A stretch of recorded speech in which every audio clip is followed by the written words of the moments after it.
Dunia tampak seperti labirin tak berujung.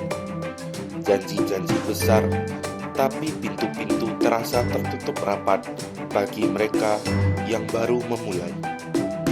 Aku, salah satu dari jutaan wisudawan anak muda Indonesia, pencari mimpi demi menggapai masa depan.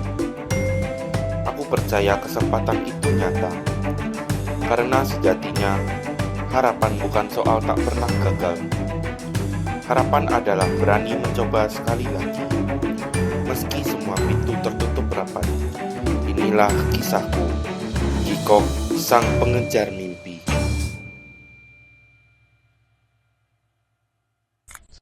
Kok nggak Jumatan? Bim, kurang asem nih anak. Aduh, lihat lagi. Wah, profesiat ya, lu udah lulus di Amerika. Jadi, lu bakal ada plan apa abis ini kok? Thank you Bim. Mungkin gua sekarang ini lagi cari pekerjaan aja sih. Nah, kebetulan kok, besok gua bakal daftar di PT Nusa Indah. Nah, mending lu ikut gua aja. Lu pasti bakal keterima. Lagian lu lulusan dari Harvard University. Aman deh, pasti keterima. Tapi Udah, percaya sama gua.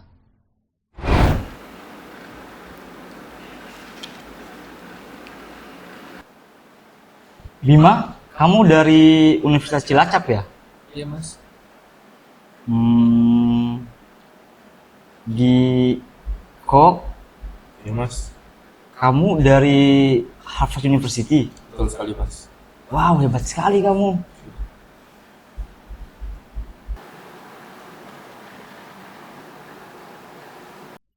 Oke, baik. Lamaran kalian saya terima. Hasilnya akan keluar 5 menit lagi setelah saya bertemu dengan atasan saya. Baik Mas.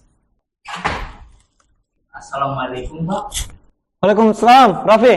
Mari. Kenapa?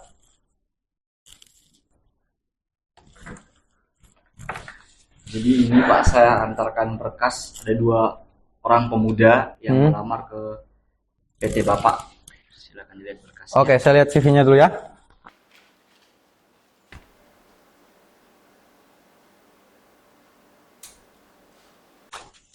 Baik, untuk Bima saya terima, untuk Gikok saya tolak. Kenapa? Karena dia Katolik. Saya tidak mau ada karyawan kita yang berbeda keyakinan dengan kita di perusahaan ini. Tapi Pak, Koko Cina itu dia lulusan Harvard University dari Amerika, Pak. Orangnya juga sopan, baik, dan tentu dengan kualitas yang dia miliki, dia bisa membantu perusahaan kita untuk maju, Pak. Astagfirullah, Raffi. Saya tidak mau tahu. Pokoknya mau dia ganteng, mau dia pintar, mau dia cerdas, kalau dia berbeda keyakinan dengan kita, saya tolak. Kita harus mengkondisikan perusahaan kita agar tidak terkontaminasi dengan orang-orang yang berbeda keyakinan dengan kita. Kamu paham? Ya? Jadi, Gikok saya tolak. Lagian, sudah jelas kan? Kalau kita mau selamat, kita mesti masuk Islam. Lagian ya Raffi, saya beritahu, orang-orang seperti itu bisa berdampak buruk bagi perusahaan kita. Misalnya, kalau sedang bulan puasa, apakah orang-orang seperti itu bisa menghargai kita kalau kita sedang puasa? Dah, daripada ambil pusing, kita tolak saja dia. Tapi bagaimana saya menyampaikan kepada Koko Cina itu, Pak? Ya itu urusan kamu. Atau gini aja nih, bilang ke dia, kalau dia mau diterima di perusahaan ini, suruh dia mu'alaf, pindah ke Islam. Titik. Baik, Pak. Terima kasih. Ya. Assalamualaikum. Waalaikumsalam.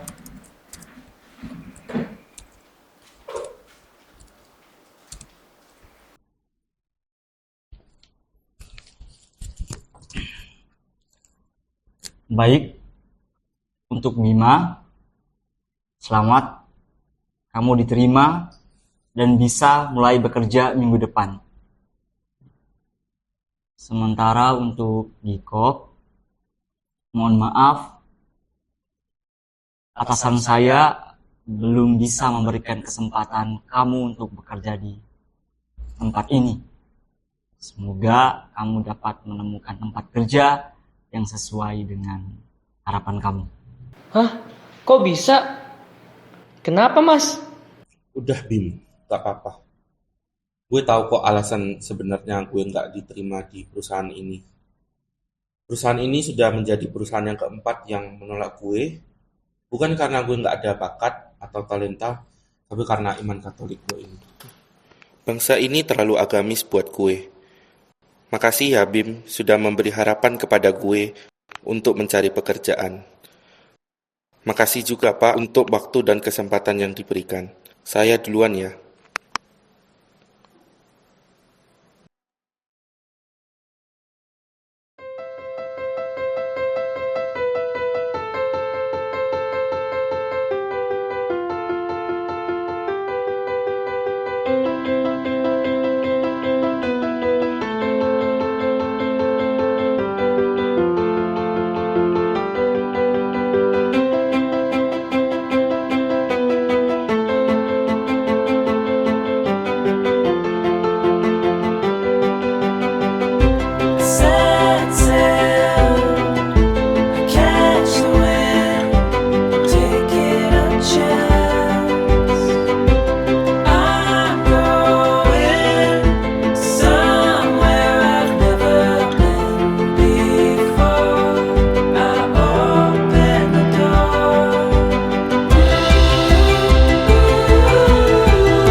Oke.